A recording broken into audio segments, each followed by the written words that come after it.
بسم اللہ الرحمن الرحیم۔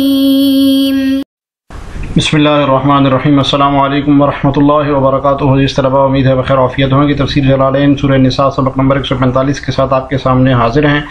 آج کا سبق انشاءاللہ ان خفتم اللہ تقسطوا فی الیتامی سے لے کر آیت نمبر 5 وقولوا لهم قولا معروفا تک پڑھیں گے۔ تو آئیے بلا تاخیر سبق کی ابتدا کرتے ہیں۔ اعوذ باللہ من الشیطان الرجیم، بسم اللہ الرحمن الرحیم۔ ترجمہ دیکھیے، وَإِنْ خِفْتُمْ أَلَّا تُقْسِطُوا فِي الْيَتَامَى، اور اگر تمہیں یہ اندیشہ ہو کہ تم یتیموں کے بارے میں انصاف سے کام نہیں لے سکو گے، فَانْكِحُوا، تو ان سے نکاح کرنے کے بجائے دوسری عورتوں سے نکاح کر لو، مَا طَابَ لَكُم مِّنَ النِّسَاءِ، جو تمہیں پسند ہو، مثنا دو دو سے، وثلاثا تین تین سے، ورباع اور چار چار سے۔ فَإِنْ خِفْتُمْ، ہاں اگر تمہیں یہ خطرہ ہو، اللہ تعدلوا، کہ ان بیویوں کے درمیان انصاف نہ کر سکو گے، فواحدۃ، تو پھر ایک پر ہی اکتفا کرو، او ما ملکت ایمانکم، یا ان کنیزوں پر جو تمہاری ملکیت میں ہو، ذالک ادنی الا تعولوا، اس طریقے میں اس بات کا زیادہ امکان ہے کہ تم بے انصافی میں مبتلا نہیں ہوگے۔ جی، اس آیت میں چونکہ یتیموں کا ذکر چل رہا تھا، تو اس آیت میں یتیم لڑکیوں کے سرپرستوں کو ایک حکم ہے کہ اگر تمہیں اندیشہ ہو کہ جو تمہارے پاس یتیم لڑکیاں ہیں، تم ان سے نکاح کرو اور پھر ان میں عدل نہ کر سکو اور ان کو مہر نہ دو، تو اور ان کے ساتھ اس معاشرت میں کوتاہی کرو، تو پھر تم یتیم لڑکیوں سے نکاح کا خیال چھوڑ دو، ان کے ساتھ نکاح نہ کرو اور اس کے علاوہ دوسری عورتوں کے ساتھ نکاح کرو۔ تو ایسا ہوتا تھا کہ جو ان کے ہاں ایسا ہوتا تھا کہ یتیم لڑکیاں ان کی پرورش میں جو ہوتی تھی ان کے ساتھ نکاح کر لیتے تھے، اور ان کا جو مہر ہوتا تھا نا وہ بھی خود اپنے پاس رکھ لیتے تھے۔ تو اس سے منع کیا کہ بھائی اگر ان میں تم عدل نہیں کر سکتے تو پھر اور مزید عورتوں سے نکاح کرو، اور دیگر عورتوں سے نکاح کرنے کا طریقہ یہ ہے کہ دو دو سے کر سکتے ہو، تین تین سے کر سکتے ہو، چار چار سے کر سکتے ہو، اور اگر اس سے زیادہ کی اجازت نہیں ہے، لیکن یہ اس صورت میں کہ تم عدل کرو ان کے درمیان، عدل اگر کر سکو تو پھر، ورنہ نہیں، ورنہ ایک پر ہی اکتفا کرو۔ جی ان خفتم، جی ولما نزلت، جی جب یہ آیت نازل ہوئی، تحرجوا من ولایت الیتام، تو لوگوں کو یتیم کی سرپرستی میں دقت اور تنگی محسوس ہوئی۔ تحرجوا، تنگی محسوس ہونے کو کہتے ہیں، ٹھیک ہے، من ولایت الیتامى، یتیم کی سرپرستی میں، وکان فیہ من تحتہ، اور پھر صاحب جلالین کے مطابق پھر اس پر اللہ تعالیٰ نے ایک اور مسئلے کی طرف، جو کہ ان میں اس کا وہ شکار تھے، وہ تعدد ازواج کا تھا کہ بہت زیادہ شادیاں کیا کرتے تھے، ٹھیک ہے، یہاں تک کہ ایک شخص 10 شادیاں بھی کرتا تھا، 100 شادیاں نکاح بھی کرتے تھے یہ۔ تو جب اللہ تعالیٰ نے کہا کہ تمہیں جب یتیم کے مال کا اتنا خیال ہے، تو پھر ایک اور مسئلہ ہے جس میں تم خیال نہیں کرتے ہو، عدل نہیں کرتے ہو، وہ کیا ہے؟ وَكَانَ فِيهِ مِن تَحْتِهِ الْعَشْرُ أَوِ الثَّمَانُ مِنَ الْأَزْوَاجِ، اور ان کے میں سے ہر ایک کی کسی کی 10 بیویاں ہوتی تھی، کسی کی 8 ہوتی تھی، فَلَا يَعْدِلُ بَيْنَهُنَّ، تو وہ ان میں عدل نہیں کرتے تھے۔ فَنَزَلَ، تو اس پر یہ آیت نازل ہوئی، وَإِنْ خِفْتُمْ اللہ تقسطوا، ٹھیک ہے، نون نکالا ہے کہ یہ اللہ اصل میں ان لا تھا، ٹھیک ہے، تقسطوا تعدلوا، جی تقسطوا تو قسط سے ہے انصاف کرنا، اور اس میں مفسر نے یہ بتایا ہے کہ یہ الف جو ہے اس میں سلب کا ہے، یعنی اعتدال نہ کر سکو فی الیتامى، یتیموں کے بارے میں، وتحرجتم من امرہم، اور تم پھر سختی میں مبتلا ہو جاؤ، تم میں تنگی ہو، تردد ہو اس معاملے میں تمہیں، فانکحوا، تزوجوا، تو شادی کرو، ما بمعنی من، یہ ما من کے معنی میں ہے، ٹھیک ہے، طاب لکم، جی طاب لکم، تو حلال ہے تمہارے لیے، من النساء، عورتوں میں سے، دو دو، مثنا تین تین، ثلاثہ رباع چار چار، ای اثنین اثنین، و ثلاثا و ثلاثا، و اربعا و اربعا، یعنی تین تین، چار چار، اور دو دو، تین تین اور چار چار، جو اشارہ کر کے بتا دیا کہ بھائی مثنا، ثلاثہ اور رباع تینوں غیر منصرف ہے، اور اس میں عدل کی صفت پائی جا رہی ہے، عدل کی صفت کی وجہ سے یہ غیر منصرف ہے۔ اور عدل کا مطلب یہ ہے کہ وہ جو لفظ ہوتا ہے وہ کسی اور لفظ سے معدول ہو کر آیا، تو مطلب یہ کہ مثنا جو ہے نا یہ اثنین اثنین سے معدول ہو کر آیا، اور ثلاثہ جو ہے یہ ثلاثن ثلاثن سے معدول ہو کر آیا، اور رباع جو ہے اربعن اربعن سے معدول ہو کر آیا ہے۔ ولا تزیدوا، اور زیادتی نہ کرو، علی ذالک، اس کے اوپر، یعنی 4 کے اوپر زیادتی نہ کرو، وہ نبی صلی اللہ علیہ وسلم کی خصوصیت میں سے ہے۔ تو یہاں پر جو ہے نا تعدد ازواج کا حکم ہے، ایک سے زائد شادیوں کا حکم، لیکن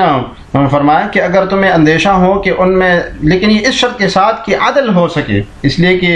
ایک حدیث شریف میں آتا ہے کہ جو شخص نکاح میں 2 عورتیں ہوں اور وہ ان کے درمیان برابری نہ کر سکتا وہ تو قیامت کے روز اس طرح آئے گا کہ اس کا پہلو ایک طرف گرا ہوا ہوگا۔ تو ان شرائط کے ساتھ اگر کوئی 2 3 شادیاں کر سکتا ہے تو کر لے۔ فإن خفتم اللہ تعدلوا، اور اگر تمہیں خوف ہو کہ تم عدل نہ کر سکو فیہن ان عورتوں کے درمیان میں، بالنفقۃ، صورت عدل کہ نفقہ برابر نہ دے سکتے، والقسم، اور تقسیم، چیزوں کے تقسیم کرنے میں ایک عالم کے بارے میں آتا ہے کہ وہ جب تربوز لے کر آتے تھے وہ بھی آدھا کاٹ کر تقسیم کرتے تھے۔ فواحدۃ، تو پس پر ایک پر اکتفا کرو، انکحوہا، ایک کے ساتھ بس نکاح کر لو، او اقتصروا، یا اختصار کرو، علی ما ملکت ایمانکم، لونڈیوں پر، من الاماء، جو تمہارے ہاتھ میں ہے یعنی لونڈیاں، لیس لہن من الحقوق ما للزوجات، لونڈیوں کا کیوں کہا؟ اس لیے کہ وہ جو عورتوں کے بیویوں کے حقوق ہوتے ہیں آزاد عورتوں کے، وہ لونڈیوں کے نہیں ہوتے۔ ذالک ای نکاح الاربع، مشار الیہ کا بیان، یعنی یہ 4 بیویاں، 4 نکاح کرنا، فقط صرف، او الواحدہ، یا ایک کرنا، او التسری، یا بانیوں پر اکتفا کرنا، ادنا، اقرب، یہ زیادہ قریب ہے، الی، کس کے، اللہ تعولو، کہ تم ظلم نہ کر سکو، تجورو، ٹھیک ہے، تعولو کا مطلب ہے تجورو یعنی ظلم کرنا، اور ایک معنی اس کا ہے تمیل و مائل ہونا، یعنی ایک بیوی کی طرف مائل ہونا۔ وآتوا النساء صدقاتهن نحلہ، اور عورتوں کو ان کے مہر خوشی سے دیا کرو، عورتوں کو دیا کرو ان کے مہر نحلتاً، خوشی سے۔ فإن طبن لكم عن شيء منه نفسا، ہاں اگر وہ خود اس کا کچھ حصہ خوش دلی سے چھوڑ دیں، فإن طبن لكم، خوش دلی سے چھوڑ دیں ان میں سے کچھ حصہ اس کا، فکلوہ، تو اس مہر کو خوشگواری اور مزے سے کھا لو، فکلوہ، تو اس کو کھا لو، ہنی ام مریئا، خوشگواری اور مزے سے، ہنی ان مزے سے، مری ان خوشگواری کے ساتھ۔ جی اب یہاں سے نا عورت کے ایک بہت بڑے حق مہر کا بیان شروع ہو رہا ہے، مہر دینا۔ ان آیت کا شان نزول بھی بیان کیا جاتا تھا کہ بعض لوگ اپنی لڑکی کا نکاح کرانے کے بعد مہر خود لے لیتے تھے، یعنی بیٹی کا نکاح کرایا اور مہر خود لے لیا، اس کو نہیں دیا۔ تو اللہ تعالیٰ نے اس آیت میں اس کی ممانعت فرمائی ہے اور کہا کہ عورتوں کے جو شوہر ہیں ان سے خطاب ہے کہ، یا یہ کہ لڑکیوں کے اولیاء سے، کہ ان کو مہر دیا کرو، تو جب کوئی مرد کسی کے ساتھ نکاح کر لے تو اس کا وہ مہر مقرر کر لے جس قدر مہر پر عورت راضی ہو، اور وہ مہر اس کا اپنا حق ہوگا، تو اسی کے بارے میں یہ حکم ہے۔ جی وآتوا النساء، اعطوا، دو، النساء، عورتوں کو، صدقاتہن، جمع صدقتن، صدقہ کی جمع ہے، اور صدقہ کہتے ہیں مہور، مہر کو کہتے ہیں مہور، مہر کی جمع، ٹھیک ہے، مہورہن نحلتن، خوشی کے ساتھ، مصدر، ترکیب بتا رہے ہیں کہ نحلتن مفعول مطلق ہے منصوب ہونے کی وجہ سے، یا دوسری ترکیب اس کی یہ ہے کہ یہ حال ہونے کی وجہ سے کہ خوشی کی حالت میں ان کو دو۔ نحلتن عطیہ کو کہتے ہیں، کسی کو عطیہ دینا، تو یہ مہر جو ہے بطور عطیہ کیا ہوتا ہے، یہ بیوی کا اپنا حق ہوتا ہے۔ عطیۃ عن طیب نفس، خوشی کے ساتھ عطیہ دے دو ان کو، معنی بتا دیا صاحب جلالین نے نحلتن کا۔ فإن طبن لكم عن شيء منه نفسا، اور اگر وہ خوشی سے اپنا مہر چھوڑ دے۔ تمییز محول عن الفاعل، نفسن کے بارے میں صاحب جلالین نفسن کی ترکیب بتا رہے ہیں کہ یہ تمیز ہے اور فاعل سے محول ہے، ٹھیک ہے، تو اصل میں طبن کا یعنی طابہ کا فاعل بن رہا تھا کہ طابت انفسہن، عبارت یوں بننے کی صاحب جلالین نے آگے بتایا بھی، ای طابت انفسہن لکم عن شیء من الصداق، کہ اگر عورتیں اپنی خوشی سے کچھ چھوڑ دے مہر میں سے، ٹھیک ہے، یہ تو اس کو تمیز بنا دیا، نفسن کو تمیز بنا دیا، اور طبن لکم فاعل اس طرح لے کر آ گئے۔ یہ بلاغت کی ایک انداز ہے کہ اگر وہ خوشی سے کچھ چھوڑ دے باعتبار نفس کے، ٹھیک ہے، اس طرح بنے گا۔ فَوَهَبْنَهُنَّ لَكُمْ، اور وہ ہبہ کر دے وہ تمہارے لیے، فَكُلُوهُ، پھر کھاؤ اس کو، ہنیئاً، مزے کے ساتھ، طیباً، خوشی کے ساتھ کھاؤ، مریئاً، مزیداری، خوشگواری کے ساتھ، محمود العقابہ، محمود العقابہ یعنی اس کا انجام اچھا ہوگا، مریئاً یعنی جو انجام کے اعتبار سے اچھا ہو وہ اس کھانے کو کہتے ہیں۔ کیا مطلب؟ لا ضرر فیہ علیکم فی الآخرۃ، یعنی آخرت میں اس کے اوپر کوئی پکڑ نہیں ہوگی، حساب کتاب اس کا کوئی نہیں ہوگا۔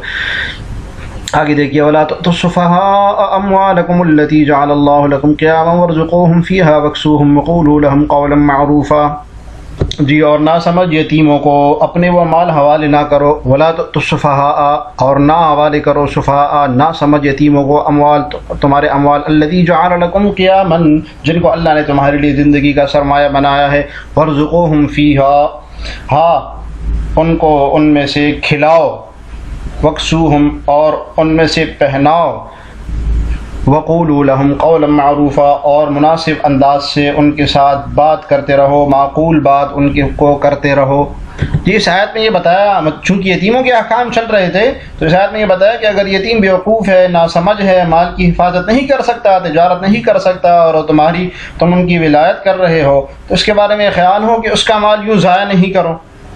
اور اس کا مال اس کے حوالے اس طرح نہ کرو کہ وہ اس کو ضائع کر دے، اس کی حفاظت نہ کر سکے، تو اس کو اس کے مال میں سے تجارت جو ہو اس میں سے دیا کرو، اچھا کھلاؤ، اچھا پہناؤ، اور اچھے طریقے سے بھلے انداز کے ساتھ ان کے ساتھ بات کرو۔ جی ولا تؤتوا ایھا الاولیاء، اے اولیاء نہ دو السفہاء المبذرین من الرجال والنساء والصبیان، جی المبذرین جو مال کو بیجا اڑانے والے ہوں، من الرجال، تو سفی کا مطلب یہ نہیں ہے کہ وہ بالکل بیوقوف ہے، مجنون ہے، مطلب یہ کہ اس کو مال استعمال کرنا نہیں آ رہا، تبذیر کر رہا ہے، اسراف کر رہا ہے، خرچ کر رہا ہے اس کو۔ من النساء، من الرجال، عورتوں میں سے، مردوں میں سے، عورتوں میں سے اور بچوں میں سے، یعنی جو بھی ہے، اموالکم ای اموالہم التی فی ایدیکم، یعنی وہ مال جو تمہارے ہاتھوں میں ہے، جو تمہارے پاس ہے، التی جعل لکم قیاما، جس کے اوپر اللہ تعالیٰ نے تمہیں سرپرست بنایا ہوا ہے۔ مصدر قام، مصدر قامہ، یہ قامہ فعل محذوف کے لیے مفعول مطلق ہے، یہ بتا رہے ہیں، اور کیا بنے گا اس طرح عبارت کیا بنے گی، ای تقوموا بمعاشکم، یعنی تم ان کے معاشرت کے ساتھ قائم کرو، وصلاح اولادکم، اور تمہاری اولاد کی، اپنی اولاد کی بہتری کرتے ہوئے۔ کیا مطلب یہ کہ تقوم بمعاشکم یعنی وہ چیز جس سے تمہاری معاش کا انتظام ہو وہ کرو، وصلاح اولادکم، اور جو تمہاری اولاد کی دشواریاں ہیں وہ حل ہو جائے وہ کرو، اس کو فیضیعوہا، اس کو بفائدہ استعمال نہ کرو، من غیر وجہ، بغیر کسی وجہ کے۔ وفی قراءۃ قیما، ایک قراءت میں قیاما، قیما ہے جمع قیمتن کی جمع قیما ہے۔ ما تقوم به الامتعاء، یعنی وہ چیز جس سے سامانوں کی قیمت متعین کی جاتی ہے۔ جی ورزقوہم فیہا، اور کھانا کھلاؤ ان کو، اطعموہم منہا، ورزقوہم کا مطلب بتایا کہ یعنی رزق ان کو کیا مطلب ہے کہ ان کو اسی مال میں سے کھانا کھلاؤ، وکسوہم، اور کپڑے پہناؤ، وقولوا لہم قولا معروفا، ان کو بڑی بات کرو، یعنی عیدوہم یہ عید سے امر ہے، ان سے وعدہ کرو، عدتاً ایسا وعدہ، جمیلتاً جو اچھے طریقے سے ہو، بِإِعْطَائِهِمْ، صورت کیا اس کی کہ ان کو دو، اموالہم، ان کے اموال، اذا رشدوا، جب وہ عقل مند ہو جائے، ان کے اندر سمجھنے کی صلاحیت آ جائے، اور وہ مال کو ضائع نہ کرے۔ جی سر آج کے سبق بس اتنے۔ آج کے سبق سے متعلق سوال یہ ہے کہ فَإِن طِبْنَ لَكُمْ عَنْ شَيْءٍ مِّنْهُ نَفْسًا آیا ہے، نفساً کی ترکیب کرنی ہے آپ کو، بہت آسان ترکیب ہے، کمنٹس میں ضرور لکھیے گا۔ اللہ تعالی ہمیں جلالین پڑھنے سمجھنے کی توفیق عطا فرمائے۔ السلام علیکم ورحمۃ اللہ وبرکاتہ۔